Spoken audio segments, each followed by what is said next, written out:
recording now and introduce our presenter. Okay. So our original presenter was scheduled to be Evelyn Lim from HUD, but she was called to Washington to work on the COVID-19 task force. Therefore, I'm really grateful and happy to be able to introduce today's speaker who stepped up for us. Eric Amundsen is currently serving as the Deputy Regional Administrator for the U.S. Department of Housing and Urban Development, or HUD, in Region 8, as well as Acting State Director in Wyoming. As the department's ranking career official in the region, he directs the Office of Field Policy and Management in Denver, as well as the field offices in the 6-state region. The Denver native, Eric has worked in federal government across Region 8 for over 20 years. Prior to his current position, he served as HUD State Director in Montana for nearly a decade, in addition to working as a management analyst in the South Dakota HUD office for more than 10 years. He's a graduate of HUD's Emerging Leaders Program and also mentors new leaders through the department's formal mentoring program. Eric holds a PhD in international development and has published several articles in peer-reviewed journals on the topics of homelessness, poverty, and migration. And thank you so much for joining us, Eric. I'm going to turn it over to you. All right. Well, thank you very much for that introduction, Philip. I sure appreciate it. And I wanted to start just by saying thank you to everyone for joining today. I know that our Regional Administrator, Evelyn Lim, would have loved to have been here for this presentation. Opportunity zone development and growth is just something that's really near and dear to her heart. And so I know she wishes she was here, but as Philip mentioned, she is working in Washington, D.C. for our HUD Secretary on the task force on the pandemic response team. And so it's bittersweet because we're so happy that she's doing that on behalf of the department. She's really the best person that we could possibly think of in the country to do that on the HUD's team, but we do miss her in Region 8. And so I just wanted to express her gratitude to everyone for joining today and let you know that her thoughts are with all of our people in the housing world and our housing providers across Colorado. I also want to recognize a special guest who's joining us this morning to help with part of the presentation. Mark Fellmeyer is our branch chief in our Office of Multifamily Production in Denver, Colorado. He works for the Multifamily West HUD office, and he's a key part of our leadership team. And he's met with so many potential developers. He's been to so many communities and talked with organizations across our region that I just think his perspective is going to be so valuable as well. So thank you to Mark for joining us on short notice. And as we go through our presentation this morning, I think we're going to start from a bit more of a macro level to talk about the role of HUD and how we've been approaching our work in opportunity zones, to looking at the White House Opportunity and Revitalization Council, to Colorado specific projects, and then talking about multifamily development, because I think in all of our outreach and all of our educational events that we've done across the region, that's been just really on the tops of people's minds. And so it's so nice to have Mark here as part of this conversation as well. And I know that Mark is booked back to back today. So thank you for squeezing a little bit of time. And if Mark, if you have to sign off early, we understand as well. So let me just start my messaging by talking about what we want to relay during this hour. Really, it's to give a federal perspective on opportunity zones and how we can use the federal resources to bolster growth in opportunity zones across Colorado and across the region. So as we move through our presentation, there's going to be 3 recurring themes that you're going to hear about today. The first is how we optimize the use of federal resources. The second is coordination of federal programs and leveraging investments. And then finally, and importantly, is engaging with our partners at the state, local levels, just to make sure that all of our efforts are aligned. We really view federal resources as a means to attract private capital in the opportunity zones across the state and across the country, stimulating private activity and spurring private investments. And we're always looking for new ways to simplify that messaging because it is a very complex concept. With that, let me get started with our slides. And I wanted to start our messaging just by talking about HUD's mission and how that relates to our work in opportunity zones. So on this slide, I have listed the HUD mission statement and a few items to highlight that are in the bold-faced print. Of course, our mission is to create strong, sustainable, inclusive communities and quality, affordable homes for all. But beyond that, the agency develops every 5 years a strategic plan to really lay out the department's strategy and vision and to focus on our main priorities and what the administration wants to do to advance the mission of the department. So Dr. Carson, in developing the strategic plan, laid out his vision for HUD, and his first overarching goal is to advance economic opportunity. That takes a variety of different platforms, whether it is everything from promoting self-sufficiency, examining financial viability in the housing sector, developing envision centers, and also importantly, looking at ways to bolster growth in opportunity zones. As part of that, one of the strategic objectives that we focus on is prioritizing support in opportunity zones regarding grants, financing, and other types of financial assistance. And a big part of how we do that is by integrating our support for opportunity zone investments in all of our HUD programs. Let me now talk a little bit about the White House Opportunity and Revitalization Council. I think it's a really good time to reflect upon our progress, where we've been, and also where we're going in the future as well. At the end of 2019, we just commemorated a significant milestone. The establishment of the council was just established in December of 2018. So the council was really designed to streamline, target, and coordinate federal resources across several different federal agencies, 17 in fact. The goal of the council is to encourage public and private partnerships, and it's chaired by HUD's Dr. Ben Carson. I want to talk a little bit about where we've been during the last year and almost a half, but I also want to talk about where we're going. And one of the really exciting things that should be coming out this spring in 2020 is a best practices report to highlight the collaborative work across the country and to highlight many of the successful examples and to learn from what other parts of the country are doing as well. And I want to talk a little bit later about some of Colorado's recognition that we've received on a national scale. But as everyone knows, opportunity zones were created as part of the Tax Cut and Jobs Act of 2017. The goal, of course, was to spur tax incentives and investments in underserved communities. And the main benefits, of course, are to defer paying taxes on capital gains, to reduce taxes paid on original gains, and to eliminate taxes on new capital gains earned in opportunity zone investments. So a little bit more about HUD's particular role in this. It's really threefold: coordination, leading local efforts, and collecting data. As part of that, what we've done across the agency is to analyze all of our different programs and all of our program areas to determine how we can offer more incentives and how we can align our resources to meet the needs of communities and states. We've asked all of our program offices, from community planning and development to fair housing to public housing to FHA to multifamily housing and our Office of Native American Programs, to really take a close look at their programs and see what types of incentives they can offer to bolster growth in opportunity zones and to attract more private capital. We've also been asking our public partners as well to provide us with any type of input, and we're continually looking to solicit input from all of our stakeholders to see how we can best serve the communities that we work with across the country. So this is really HUD's focus, and we've taken a lead role nationwide and across the region. I want to talk about some of the main work streams that the council has developed, and it basically falls into 4 broad categories.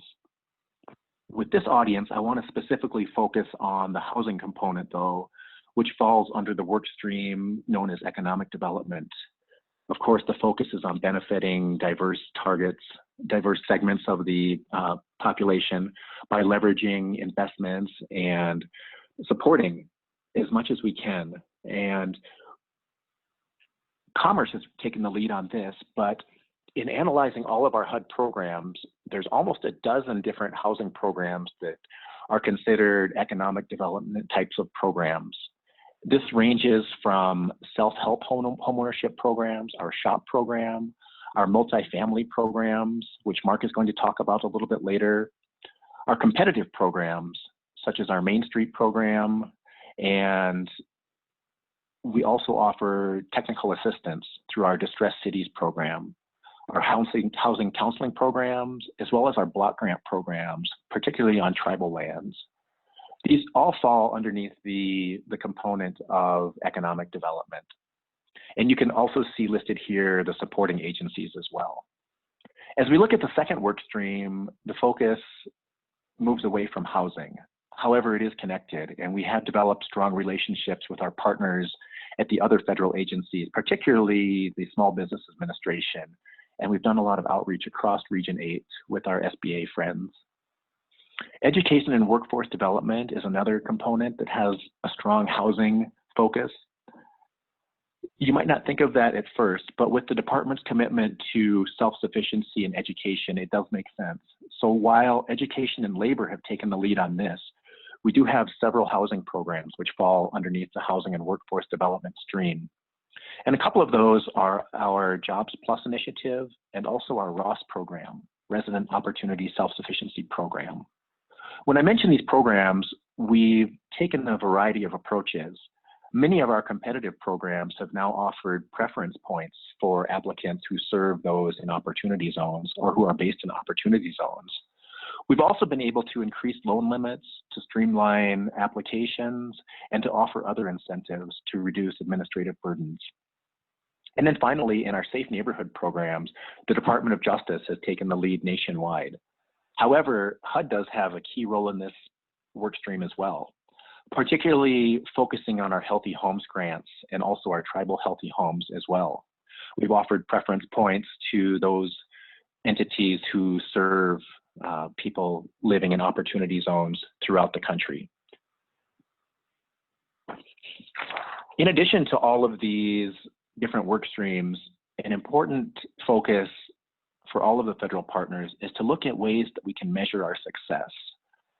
The CEA, the Council of Economic Advisors, has taken the lead in this work stream, looking at different key metrics, data, and methodologies that we can use to measure our success and to set goals moving forward. So as they've evaluated opportunity zone incentives, they have come up with several different measuring instruments. Many related to opportunity zones include economic growth, poverty rates, unemployment rates, household income, and jobs creation. These will provide rich information on the outcomes of investments in opportunity zones across the nation. Some other interesting data, which isn't available right now, but which will be soon, will be tax information as well, and knowing how much has been invested through qualified opportunity funds across the country. Part of this will be available after the tax year 2019 data has been returned, submitted, and processed. So we do have limited data right now as far as some of the evaluation metrics, but I think the tax data, the tax return data, is going to provide some of the clearest pictures on opportunity zone investments across the country. Moving forward, one of our main goals also is to develop a way to share best practices, to align resources, to develop playbooks, and to develop more ways to provide technical assistance across the country. Now I want to talk about the Opportunity Zone Implementation Plan, because we really think it's important to get out to the communities and to hear what our local stakeholders and partners are saying about opportunity zones and some of the feedback that they've received as well. So it's been interesting, and we've made it a point across Region 8 and across Colorado to meet with our partners and to support as many events as we can, whether that is at the state or local level. We want to be involved, and we want to have a seat at the table as well to talk about what we can offer and how we can support. We also want to make sure that we are educating our staff across the nation as well. So we've been developing training manuals for our staff to provide more technical assistance. As I mentioned, this spring, one of our goals is to develop a best practices manual that we can share across regions to look at what other parts of the country are doing as well. And I also wanted to highlight the website, which was recently launched at the end of 2019, which is the opportunityzones.gov website. It's a compilation of all of the federal resources which are available through those different work streams. There are close to 200 now that are listed on the Opportunity Zones website, and it's broken down by agency. So it's a great resource. It also has a mapping feature as well to highlight opportunity zones and the amount that has been invested. So I would encourage everyone to check that out as well. A few other implementation plan items to highlight before we move it to the regional level is publishing a list of recommendations, and then also meeting as an interagency group and focusing on work that we're doing with our federal partners to really leverage what we're doing across Region 8. So I think we've covered a lot of the planning on a national scale, and now I want to just highlight some of these different agencies as well. So you can see that the Department of Justice on this slide has over 50 targeted actions that they've taken with their programs and with their offerings. And a big part of that is with the work stream focused on safe neighborhoods. But right behind the Department of Justice, you'll see HUD listed. And so what we've heard from our stakeholders and what we've heard from different partners is they really want opportunities to leverage the offerings that we have as a department with state and local priorities as well. One of the most recent announcements that we've added to this list has been the 203K program, and that is a housing rehab program offered through the Federal Housing Administration. Just recently, the loan limits have been raised from $35,000 to $50,000. So that is an example of one of the targeted actions that we've taken within the Department of Housing and Urban Development. But this is just a compilation of some of the other federal agencies and what they've offered, so you can get a better picture of the collaborative efforts that are occurring on a national level. But now let me talk about specifically closer to home, what we're doing across Region 8, across our 6 states, and in particular, Colorado. As the outreach efforts were really in their infancy at the end of 2018 and the early parts of 2019, we heard from several stakeholders across the region that there's just a need to be better informed on what this means for communities and what they think might be a best practice. And so we developed an Opportunity Zone webinar, which is available online, and I'll share that with Philip afterwards so that people can access that as well. It provides some of the basics about the Opportunity Zone concept and also the different programs that can be accessed through HUD. An important part also is just sitting down with the variety of stakeholders across Colorado and across the region, whether that be our federal partners, our state partners, or philanthropic partners as well. We think it's important to have listening sessions and to just hear what people think are important. And mirroring that on a national level, the council came to Denver last fall, and we have a couple pictures of Scott Turner, the executive director, who came out to both Wyoming and Colorado just to hear firsthand from stakeholders in Opportunity Zones about what their greatest needs were and what the federal government can be doing to really support their efforts. So I thought that was really important that he would come out and listen firsthand to what some of our greatest needs were. He was in Denver and Colorado Springs both in September. Now let's talk a little bit more about Opportunity Zones in Colorado specifically. And these two maps really show what I would call the urban-rural divide across Colorado. It was interesting in the designation process because Colorado nominated a disproportionately high number of rural communities as Opportunity Zones. Statewide, just 15% of the census tracts are considered rural, but interestingly, 44% of our Opportunity Zones are in rural areas. This is aimed at bolstering the economic development of the state's rural economies.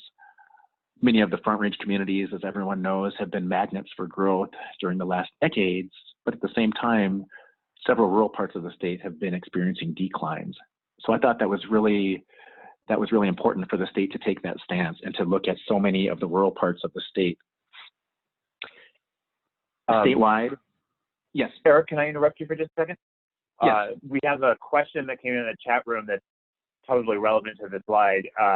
They're asking if there's a place I can go to see all opportunity zones and buildings that are available to be renovated in those opportunity zones within, in this case, they're talking about a 10-mile radius of their own campus, which is in Arvada. Is there a website where they can find this information? There's a few resources that I want to suggest. I don't know if there's one comprehensive resource that would share all of that information, but the state, the OEDIT department, Office of Economic Development and International Trade, has, through their website, choosecolorado.com, they've tried to list a lot of that. Many of these are developer driven. Some of these are community driven as well. So I don't know if there's a good comprehensive website, but I want to mention a few other resources as we move forward. So I'm going to jot down that question and come back to it a little bit later if that's okay. Of course, and I will, if you would send all those to me at the end, I'll just forward them to all the participants after the webinar as well. Yes, okay, yeah, and many communities have done that as well. And I've noticed just looking at different community websites across the state that it does vary quite a bit. One thing I wanted to highlight though is that Colorado is really known, and this is really relevant, for being one of the most active states in promoting opportunity zones and making sure that communities are connected with potential investors. They've received several recognitions nationally, and I just wanted to highlight one of those. I had the opportunity to attend the Winter Innovation Summit in Utah last month, which focused on impact investing, and noteworthy 4 Points funding was the grand prize winner for rural areas in the category of incentivizing rural development. And they've invested more than 300 distressed properties across the state, seeding capital and starting businesses across the western slope. So I thought that was really interesting. And then again, I mentioned OEDIT and their website as well. So they've listed several technical support grants, other opportunity zone resources, and other Colorado investment databases as well. So I would encourage everyone to check that out. And Philip, I'll share that with you to share with attendees as well. So I really wanted to highlight that Colorado has been proactive and been recognized on a national scale as well. So as we look at these opportunity zones across the state, I mentioned 126 across Colorado, 116 in low-income communities. Sometimes the question comes up of what constitutes a low-income community, because there's several varying definitions. And for opportunity zones, for this purpose, it's 20% of the population living in poverty with median income of 80% or less of the state. Denver was home to 37 of these opportunity zones. They're scattered throughout the metro area, the Pikes Peak region, 8 designated across the Colorado Springs area. But I think the state was very ambitious in their targeting of rural areas, and I really commend the state for their foresight in doing that. So we've listed some of the statistics here, how the opportunity zones compare with statewide, and you can just see the trend data here, just a snapshot of some of these key statistics. And we could go on and on with listing the disparity between opportunity zones, census tracts, and those as Colorado statewide. But just for the purposes here, I just want to focus on that message that these have been intentionally targeted as those that are in need of investment. So with that, I want to transition now to some of our HUD programs, and specifically our multifamily programs, because I mentioned many of our competitive programs across the board at HUD, almost 20 programs that we've targeted, and a lot of those are adding grant competitive preference points. But a big part, or a big question that we get, is on multifamily development. And I know that Mark Fellmeyer has met with developers all across the state and all across the region through concept meetings. And I'd like to call on Mark at this point just to talk a little bit more about HUD multifamily development and just some of your general observations. We've listed some of the key incentives for opportunity zone investments, the reduced application fees, the streamlining of application. But Mark, at this point, I'd like to bring you into the conversation as well, and just to get your thoughts that you can share with this group as well, and talk about what the HUD Office of Multifamily Programs offers, and just any general thoughts for this group.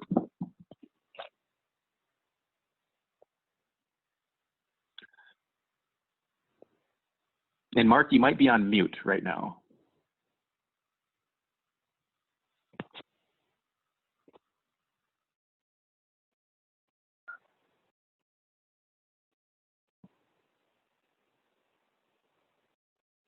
Eric? There you go. Okay. Yep, I can hear you. Got it. Great. Thank you all. Good morning. Thank you for joining. So as everybody knows, HUD has always been supportive of the private sector investment in building and preserving of affordable rental housing, and helping these economically challenged neighborhoods to revitalize and to become productive once again. It's been unfortunate that we've always been a cheerleader for that. What's been unfortunate is we haven't had the carrot to incentivize developers and investors alike to actually go into these communities. So we're very happy now that HUD has offered that carrot, and it's a pretty substantial carrot, I might add, to encourage development in these economically challenged neighborhoods. First, as Eric mentioned, what we are doing is we're offering the reduction in application fees, and this is for new construction or substantial rehabilitation of any multifamily dwelling, urban renewal and concentrated development, and obviously for the purchase or refinance of any existing multifamily project that might be located within an opportunity zone. And we have had a lot of interest in these areas. Some of them have been designated opportunity zones, and they're already re-emerging neighborhoods, and it's just a great time for a developer to take advantage of that. And to take advantage of HUD's incentives for multifamily development, you don't need to have an investment fund per se. You can just build in an opportunity zone or rehab an existing dwelling and still be able to take advantage of the reduced application fees. Now, in addition, if you have affordable units, we're going to incentivize you even further by not only reducing your application fee by from $3 per thousand down to $1 per thousand, but we're also going to offer you a reduction in your mortgage insurance premium down to 25 basis points for being affordable. And so that reduction in application fees generally is about a savings of around $47,000 given our average application fee. Now, if we have a market rate and you're affordable, where you're 10% or Section 8 or you have affordable units under the low-income housing tax credit program, you're going to reduce that fee if it's a market rate, or you don't have enough affordable units in that proposal, down to $2 per thousand, from down to $2 per thousand versus the $3. So you're still saving about $24,000 per application. And in addition to that, I've got a team of designated senior underwriters that are processing these applications. Generally, if they do involve other affordable type of vehicles, multiple capital stacks, they tend to be a little bit more complicated applications. So I've got designated senior underwriters that are taking on all of the opportunities on application. In addition, I'm going to move opportunities on applications to the front of the line for processing. I know currently in our West region, not necessarily in Region 8, but in the West region, we probably have about 25 applications that are waiting to get assigned to an underwriter. So these applications would go straight to the top of that list. Thanks for sharing that, Mark. And I've heard, and I think you've shared this with me as well, that's one of the greatest incentives for developers as well, is that prioritization. I do have a kind of a follow-up question that I think might be helpful for this group as well, is if you could just walk us through the process of bringing a concept, a multifamily development concept to fruition, and just talk about how you interact with developers as well, because I think that's really helpful for everyone to hear. Sure. So what's going to happen is if we have a developer that wants to develop multifamily units in an opportunity zone, they're going to get with a certified or an approved map lender is what we call them. If you just Googled HUD map lenders, you'll get a list of them that will pop up almost immediately. And then what will happen is they will put together part of that concept and they'll bring that in and schedule a meeting with the HUD folks and any third party type of participants that they wish to attend. And we will discuss the conceptual, we will have that conceptual discussion on whether or not it's viable for the FHA platform. Obviously, we are incentivized to move these forward if we possibly can. Each application does have to stand on its own, but obviously this has been a priority of the administration, and it's obviously been the Secretary's baby nonetheless, and so that becomes inherently our priority as well. So we will talk about all of the things that would be needed in an application submission, and then the map lender, the approved map lender, would then go back and put together that application for consideration. And then they would turn in those applications, and we would, if need be, take it to a loan committee and start the process. We just had one yesterday in an opportunity zone that went to loan committee. So these deals are happening. The interest is real, and we are doing what we can to move them forward. Again, each application does have to stand on its own, but we're doing all that we can to move them forward. Excellent. Just a couple more questions that I think we want to hear your insight on as well, Mark, which I believe will be really helpful for this group. Could you share any trends that you're seeing, in particularly anything that could be replicated across Colorado? I think I've read a couple articles on just how developers are leveraging different capital stacks to make deals happen, but anything noteworthy that might be helpful for this group? Sure. If we have, obviously there's been a lot of interest in the coupling of the Opportunity Zone programs and the various sources of equity that comes with that, but we've also seen them paired up with the Low-Income Housing Tax Credit Program. So that would be either a 9% or a 4% allocation of credit. We've seen both. And then once that happens, I'm going to also get as many folks at the table as I can to try and fill any other equity gaps that are necessary through home funds or anything along those lines that might be available to help fill some of the equity gaps in a particular application. But we've seen both, Eric, to be quite honest with you. Okay. We've seen affordable and we've seen market rate transactions both in the Opportunity Zone markets. Okay, excellent. And I know that's something we want to include when we develop our best practices guide. And sometimes it just seems like because these deals take a little while to come to fruition, we don't have everything captured yet. And so I know that it's evolving, and we want to make sure that we stay on top of it as well. So it's great to hear your perspective. on that. And then just finally, any advice that you would give to housing developers, community developers, looking at HUD multifamily development programs? The HUD programs, through whether it be through the 221D4 program or through the 223F program, they've been very, very popular lately. We've got the through the 221D4 program, the new construction.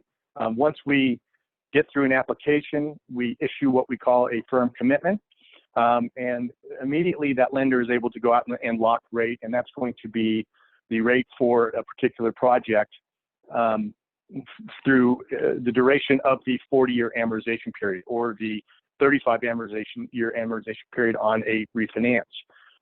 So there is no construction loans. We do everything on a draw process.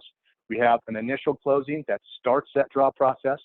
Once the project is then constructed, then we go to a final close, and their payment is consistent throughout the 40-year amortization. So it's been a very popular program, and generally speaking, interest rates generally for the HUD programs can generally be better because the cost of capital is quite a bit cheaper because it's guaranteed by the taxpayer.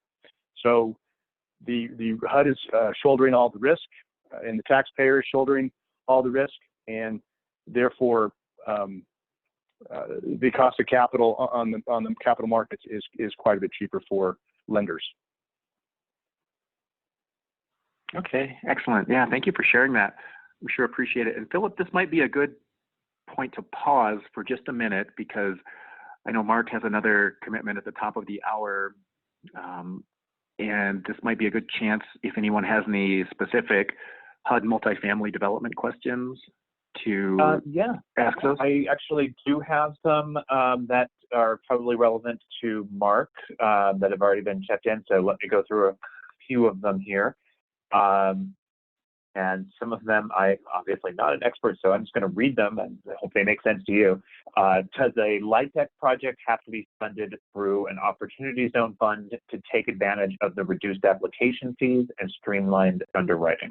Or can it use those incentives because it is in an opportunity zone?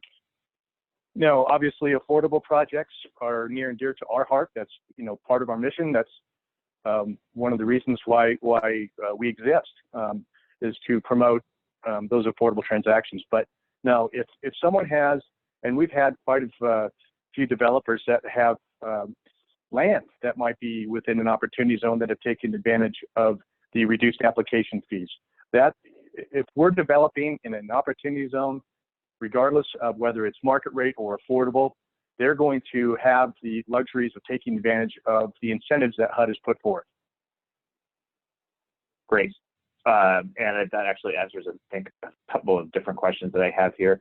I also have a couple people who are asking about the timeline of this sort of a process. So one example of that question is, what is the average time for FHA loan processing and underwriting for a prioritized opportunity zone project? Well, that's a very good question. In timelines with obviously with the taxpayer and HUD shouldering most of the risk for these applications and through the mortgage insurance platform, we do quite a bit of deeper dive in these application submissions. And normally there would be a two-step process. There's the pre-application, where we kind of iron out all of the wrinkles before we can firm up some of the loose ends before we move on to what we issue an invitation letter, and that's an invitation to submit for your firm application. So for new construction, it's generally a two-step process, and that's because there's environmental rules in place. There are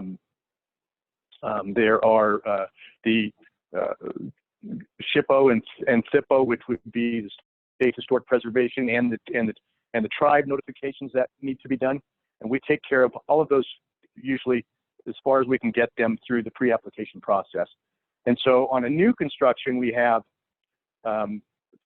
60 days to process a pre-application and then issue a firm invite, and then a lender will put together a firm application, and we have 60 days to process those. Depending on whether or not there's any environmental issues that we need to get through, depending on any of the, how smoothly the application goes, how solid the third-party reporting are, and frankly, how good is the application that is being brought in, can have an impact on those timeframes. But our goals are based off of a 60-day time frame from new construction.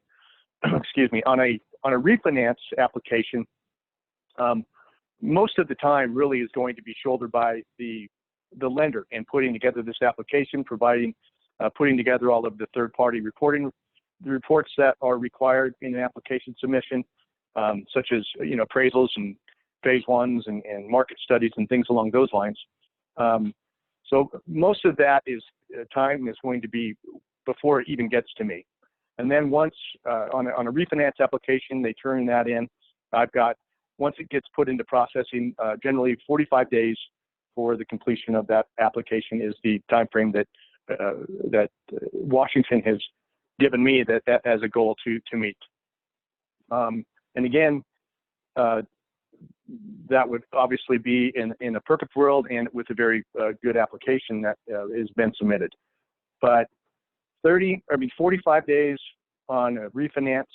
If it's a 223A7, if it's a project that might currently already be in our portfolio, we process those under 30 days. But new construction, generally each step, whether it be the pre-app stage would be 60 days, and then the firm application would be 60 days. And then it could take anywhere after we issue a firm commitment for anywhere from 30 to 90 days for a project to actually close. Great. Thank you for that. I have another similar but slightly different question around time frame. I'll just read the question again. Will you go over the time frame for opportunity zones when the program ends and the percentage of decrease in value to the investor over that time? I.e., if an investor develops property in 2021, what is the capital gain tax value to that investor/developer? Yeah, that's a very good question, and I believe that would be a great question for our folks over at Novogradac. But, and Eric, if you might know this more so than me, but I'm going to take a stab at it.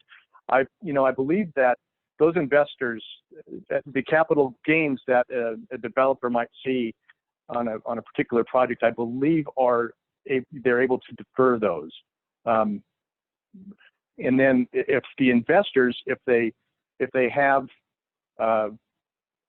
that investment in there for a period of up to 10 years, if they keep that money invested for a period up to 10 years, I believe they can defer almost 100% of those capital gains that were invested initially.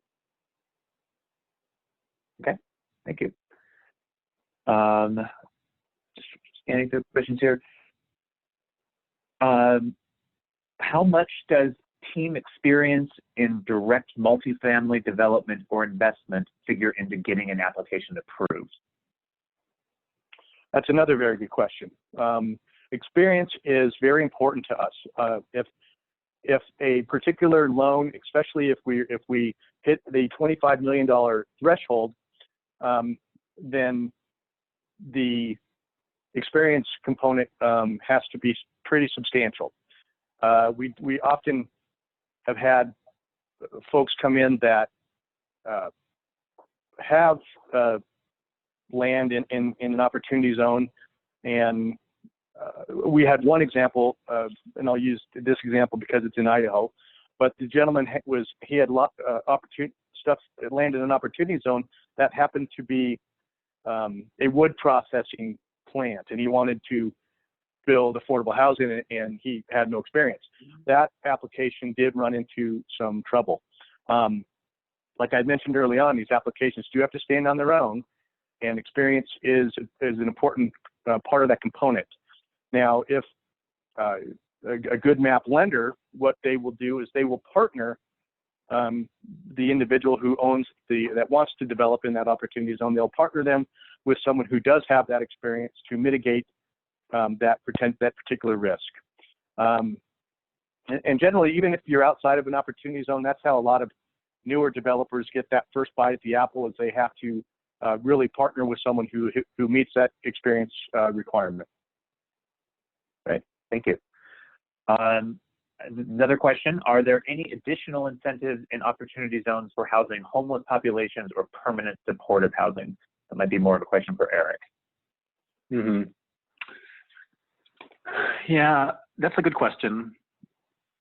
One of the issues and one of the concerns that we've heard from different stakeholders and different organizations is that there's really not a lot of requirements for developers to inform the city or to notify the city or the community, the state, when they are reaching out, when they are doing development in these opportunity zones.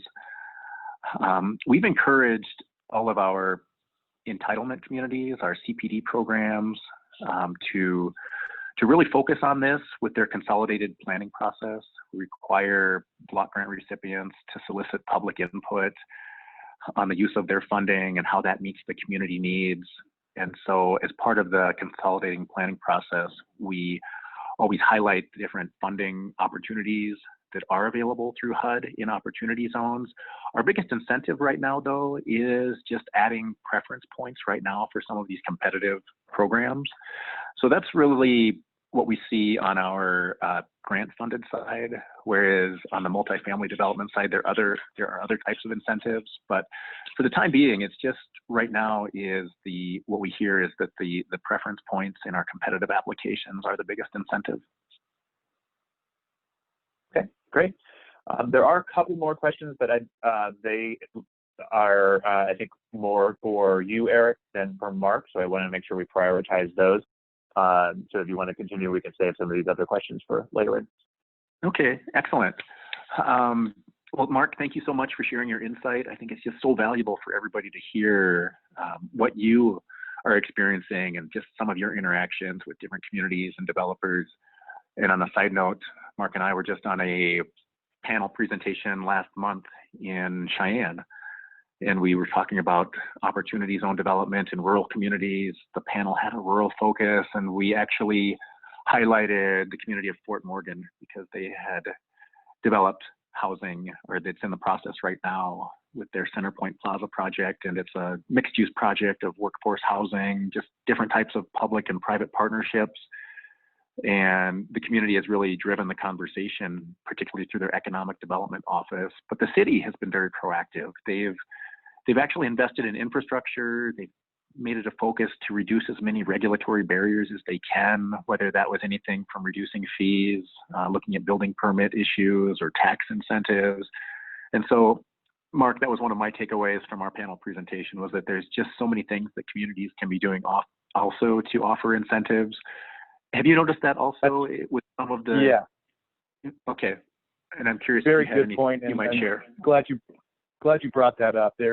We have seen a lot of municipality support. Obviously, in these economically challenged areas, these municipalities are very interested in the redevelopment of those particular areas, and they've been excited that there's actually been some movement in that arena.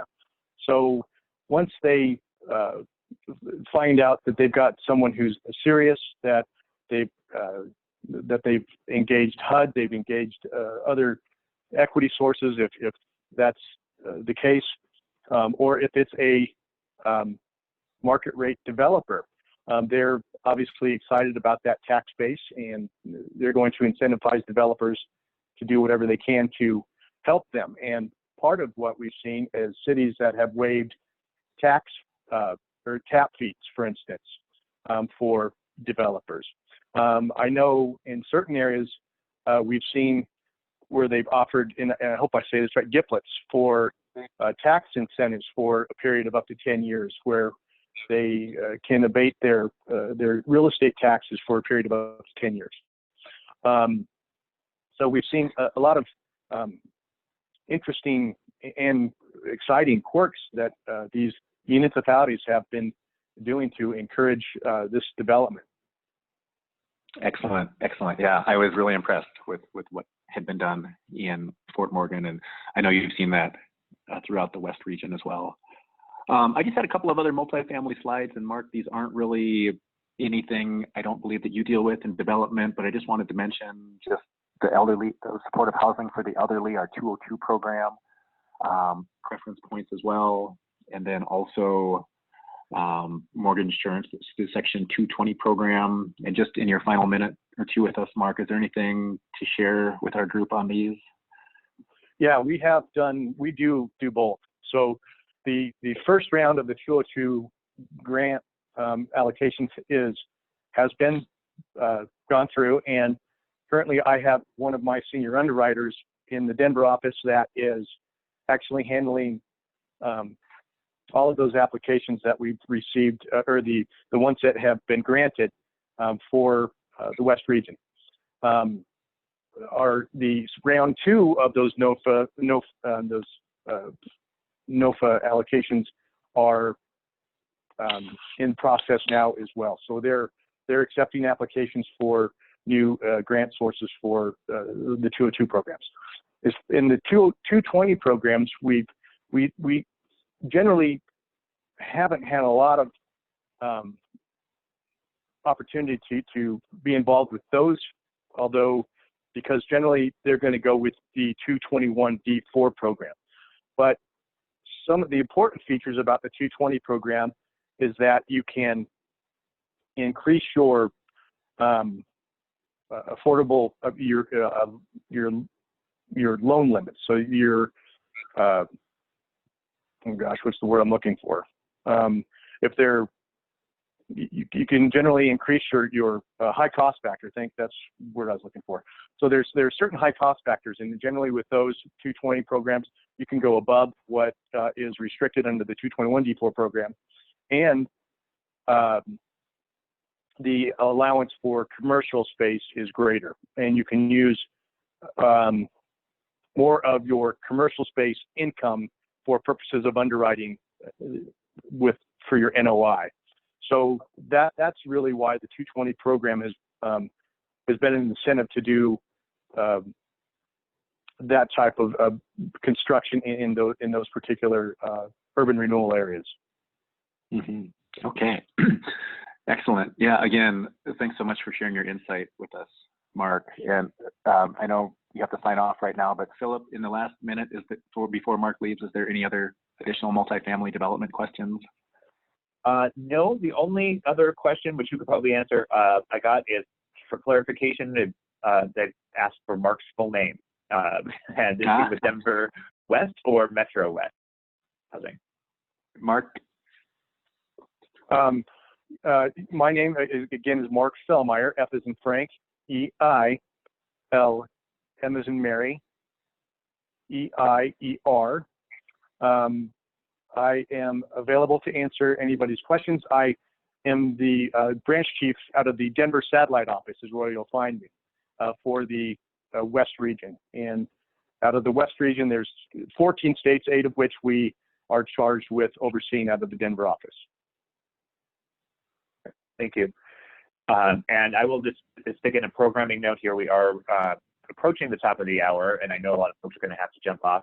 I think Eric can answer some questions that might run a little bit long, which appreciate your time. But those of you who have to jump off, remember you can access the recorded webinar afterwards as well. So we'll try to make sure we get to as many questions as we can. Okay. Yeah. Well, thank you again, Mark. And I know you need to sign off here in just a minute, but we really appreciate My pleasure. Making time.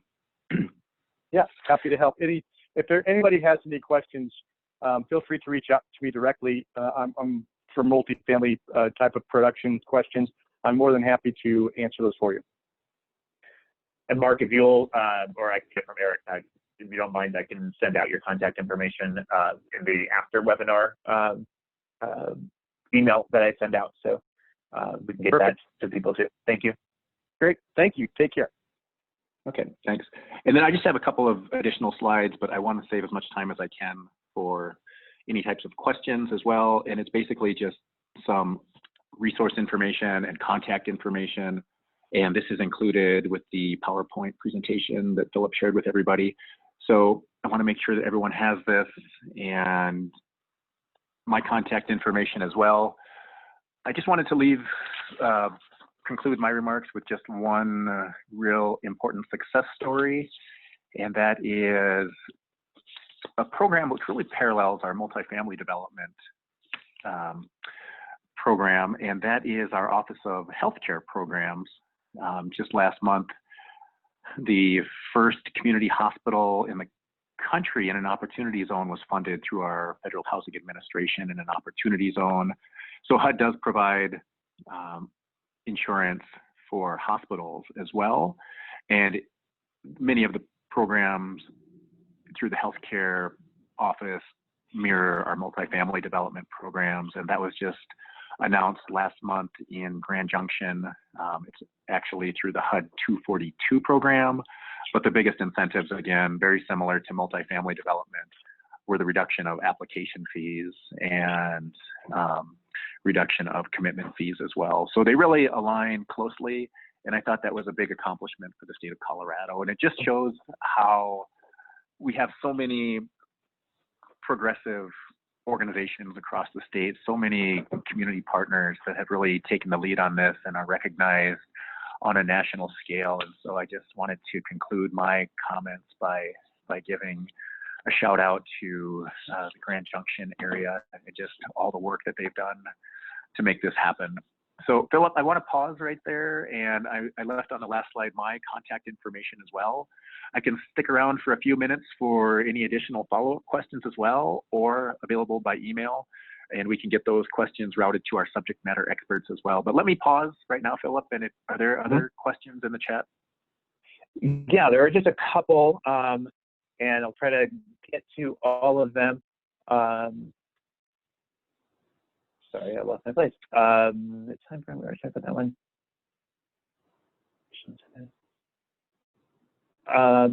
We do have a question about I'll read you the setup here. The biggest issue we experience is that opportunity zone funds don't go where they're intended, to the areas of most affordable housing. These are areas such as slow growth, rural, low density population areas. So this person is asking, what is HUD's strategy to get opportunity zone funds for affordable housing to those areas that are not necessarily quote unquote attractive to investors and subsidize the return they require to invest? Well, that's a good question, and it's something that we've really wrestled with at the department. And I think to really frame the message on this and the answer, it's important to really clarify that opportunity zones are a market and not a program. We've offered incentives as we can, as I mentioned, through just almost 20 different types of HUD programs to really incentivize development in these opportunity zones. We've encouraged our grantees to do as much public outreach and to solicit as many comments as they can through grantees or through the public to make sure that the funding is used to the greatest extent possible to benefit the most needy, the most distressed parts of the opportunity zone communities. However, at the same time, we realize it is market driven. As I mentioned, it is a market. And so there have been stories all across the United States about displacement and gentrification. And what we want to emphasize is that on our side, we're doing everything we can to have our grantees do as much public engagement as they can. And I think a couple of good examples of that have happened across the state of Colorado, where communities have held public hearings and just tried to solicit as much information as they can from stakeholders and those who are impacted by investments. So I wish I had a better answer, but that's really just trying to be as transparent as we can with the debate that's ongoing. Sure. Then going off of that, another question, you mentioned that the listening sessions that you do you go outside of the Denver metro area? Or do you just stick in Denver and Colorado Springs, or do you go to rural areas of the state as well for those listening? Oh, no. Yeah.